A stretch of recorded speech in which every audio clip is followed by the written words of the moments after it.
Hey, where are you right now? I've been sleeping at home. Sleeping at home? There's no sign of my husband at our home, where I am now. He's lying to me. The story goes back to when I was pregnant with our first child. My name is Ashley. I was finally expecting our first child in our second year of marriage, just 1 month to go until my due date. I'm 9 months pregnant. While I'm excited about the birth, I can easily imagine the confusion of going through childbirth and child-rearing for the first time. So I had planned to go back to my parents' house this weekend to have them help me out for a while. I mentioned the idea of going back home to my husband during the stable period of my pregnancy, but I thought he had probably forgotten, so I brought it up again today. Then, while lazily watching TV, my husband said, "Going back to your parents? Oh, I think you mentioned something about that. If you're going, why not just go? I'm not going to have any trouble without you here." What the? I was taken aback by my husband's dismissive words, but I didn't want to start an argument, so I decided not to push back. Well, I'm going back this weekend. I'll be giving birth next month, and I'm planning on staying for a month or two afterwards, so I guess I'll be back in about 3 months? Please make sure the room is clean and ready for the baby. Alright. I would have done it anyway. Oh, and I can't see you off this weekend because I have to work. Oh, alright. I had hoped at least he would accompany me to the station, but that hope was quickly crushed. I knew he was a workaholic. He often goes to work even on weekends, always seeming busy. But I wish he could spare a thought for how difficult it's going to be for me, heavily pregnant and carrying a lot of luggage, to navigate the trains. And while I understand that he's busy, I do get lonely sometimes. I don't want our baby, who will be born soon, to feel lonely. Moreover, I have been feeling anxious about whether we will be able to raise our child together at this rate. It's not just my child. When did he become so cold? With these complex feelings, I started packing.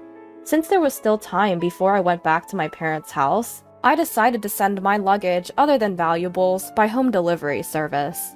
I, who had been hoping to welcome the baby to a clean house, had cleaned from corner to corner when I started maternity leave a little early. They say that women develop a nesting instinct when they become pregnant.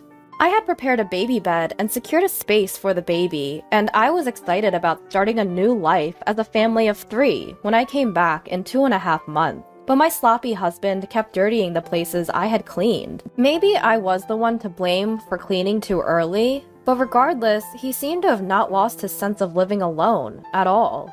He would leave half-drunk bottles of drinks scattered around and left cardboard boxes used for packaging the stuff he bought online, opened and left unattended. Come to think of it, I realized that I had never seen my husband cooking or cleaning since we got married. Despite the fact that I kept tidying up, things were only getting more disordered, and I started worrying about whether the house would be okay while I was away. But then again, the time of childbirth was imminent. The weekend arrived in a flash, and I headed to my parents' home. On the other hand, my husband really went to work without seeing me off. While relaxing at my parents' home, I was keeping in touch with my husband fairly well. We had email exchanges every day, and I would call him about once every 3 days. But gradually, my husband started not answering my calls more frequently. When I asked him, "You haven't been picking up the phone lately, are you busy?" During the rare times I got through, he started giving vague responses, like, "Well, yeah," or "Not really." "You're not cheating on me, are you? I heard that many men cheat when their wives are pregnant." "Nah, why would I do that? It's annoying to be doubted." On the phone, my irritated husband made me feel cautious, and I quickly apologized, saying, "So, sorry."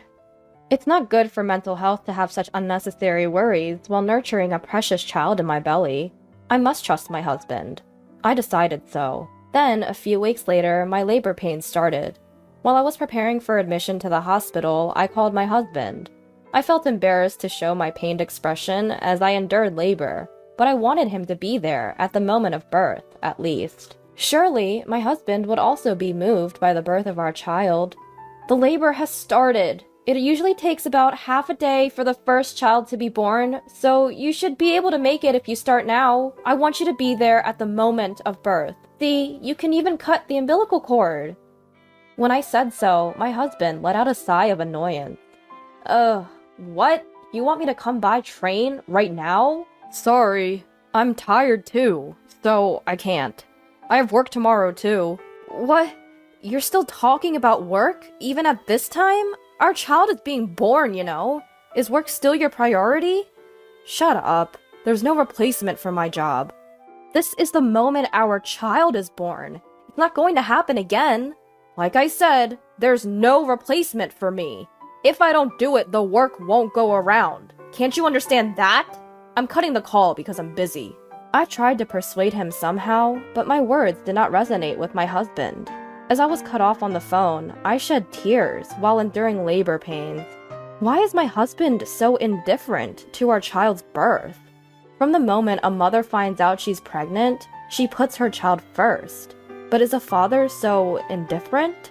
And so, I faced my first childbirth alone, in solitude. The labor pains lasted for a full day, and a cute little boy was born the next day. Such a tiny, cute, and beloved existence. After getting discharged, my parents showered the child with love while teaching me various things about childcare. By the time a month flew by, I had become adept at bathing the baby. My parents expressed their concern, saying, "Are you okay with such a husband? We can't help worrying about you after we go back." But not wanting to worry them, I tried to reassure them, saying, "Well, I think I can manage somehow. My health is recovering faster than I expected, so maybe I'll go back next week." "Really? Don't push yourself. Let us know immediately if anything happens." "Yes, thank you." They often say that a postpartum body is like that of someone who has been in a car accident. But thanks to hormones, my spirits were high and my body was recovering steadily. I was also getting used to taking care of the baby, so I decided to go back home a little earlier than planned. While I was being cared for at my parents' house, there was hardly any contact from my husband, and even when I sent photos and videos of our son, he didn't show much reaction. I guess a parental heart probably sprouts as one actually raises the baby, and perhaps a sense of being a father wouldn't come up until he interacts with the baby. That's how I thought. I was trying to keep myself going with that thought. I decided to have my parents drop me off at home. I didn't tell my husband that I was coming home, but he should be at home since it's his day off today. I wondered what his reaction would be when he saw our child for the first time. Would my child like our home? After a few hours' drive, we arrived home. I carried my son while my parents lugged our luggage, and I unlocked the door. But what welcomed us was a dark and silent room. "We're home! A bit early, but we're back." "Hey, no one's here? Ugh, what is this smell?" Entering the living room, a foul odor hit our nostrils. Turning on the light revealed a sight I hadn't imagined. The room was in a state of disarray, reminiscent of a garbage dump. Dirty dishes and half-eaten pizza were stuffed in the sink. Clothes and food and drink trash scattered about. Half-drunk juice had mold floating in it, emitting a strong odor. The table was covered in stains and dirt. The shower room and sink were filled with black mold. The toilet was dirty and stunk. And in the crib we had prepared for our son, there were piled up unused cardboard boxes and garbage bags. I had told them to keep it clean for welcoming our son, but the reality was far from clean, and I was shocked. There's no way we can live in such a dirty house, and above all, I was most upset about the crib being soiled. Hey, isn't this too much? What's going on? There's no way we can raise a baby in a place like this. My parents were furious and searched for my husband, opening each room. But my husband was nowhere to be found. Where could he be on his day off? Another weekend shift, perhaps? But we don't even know if his previous shifts were true. He's not on a commission basis, so working on the weekend doesn't increase his salary, and his company is supposed to follow the calendar. I had honestly been doubting him always disappearing on the weekends. Let's try calling him. There was no way we could stand in such a cluttered room anymore, so I evacuated my bewildered parents outside for a moment and called my husband. But he didn't answer. Finally, my husband answered the phone when I called for the third time. "Hey, where are you now?" "I was sleeping at home. Why?" "At home?" We had searched the whole house, but neither my parents nor I had seen my husband. Could he possibly be buried in a mountain of trash? But we couldn't feel any human presence, and his tone didn't sound like he had just woken up. Then I heard a woman's voice over the phone. I couldn't make out what she was saying, but it was definitely a woman's voice. At that moment, I realized everything. This man, he's cheating on me. I can't believe he would cheat on me while neglecting our child. The house was a mess while we were gone. He was cheating on me, and I was furious. A father like this is unnecessary for our son. I'm fed up with a husband like this. If he likes the other woman so much, then I'll let him have her. How can you live in such a messy and rotting smelling house? Oh, I get it. Maybe a burglar came in? I need to report this to the police. Huh? You're at your parents' house, right? What are you talking about all of a sudden? My anger escalated at my confrontational husband, and I raised my voice. You're the one lying about sleeping at home, aren't you? Stop playing dumb. It's absolutely unacceptable to turn the crib into a garbage dump. I'm not coming back to this house. We're getting a divorce. I said this rapidly and hung up the phone. After that, I actually reported to the police that we were victims of burglary to punish my husband. I told my parents and son to go back to my parents' house first, and I waited for my husband in front of the house. Then the police arrived before my husband did. I invited them into the house as if I were welcoming guests, and soon after, I saw my husband coming this way.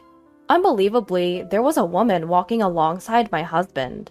My husband approached me with a face that seemed to say, "This is bad." "Hey, you! You weren't supposed to be back until next month." But who is she? The woman standing next to him was glaring at me, arms crossed. And who are you, for that matter? What? In spite of running into his mistress, I felt strangely calm.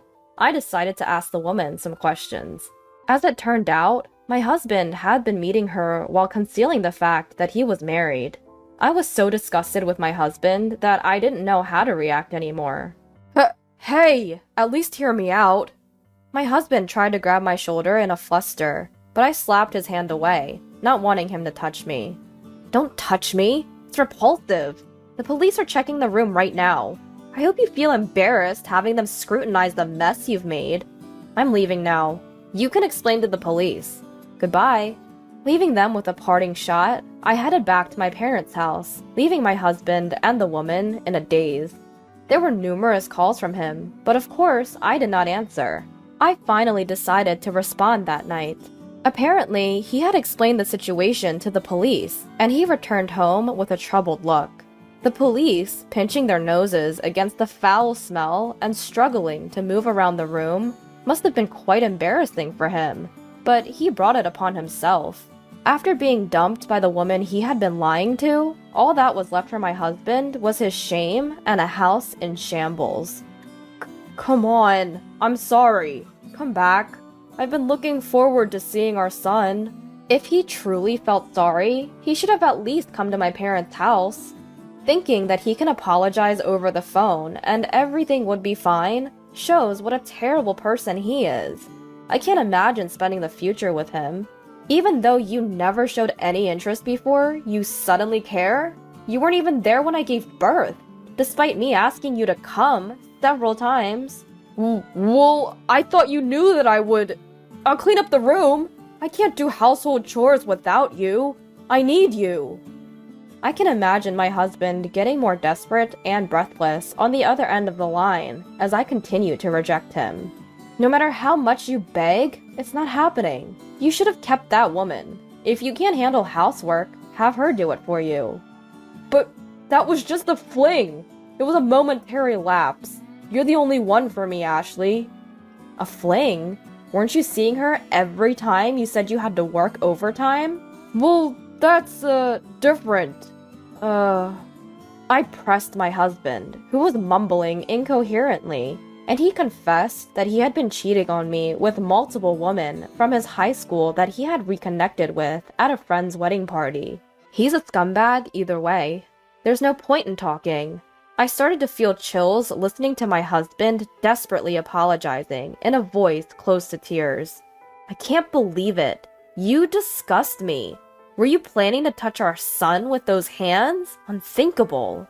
I won't do it again. I'll come to pick you up right now. I want to see you and our son.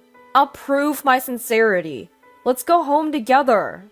I couldn't believe what I was hearing from my husband's defiant voice.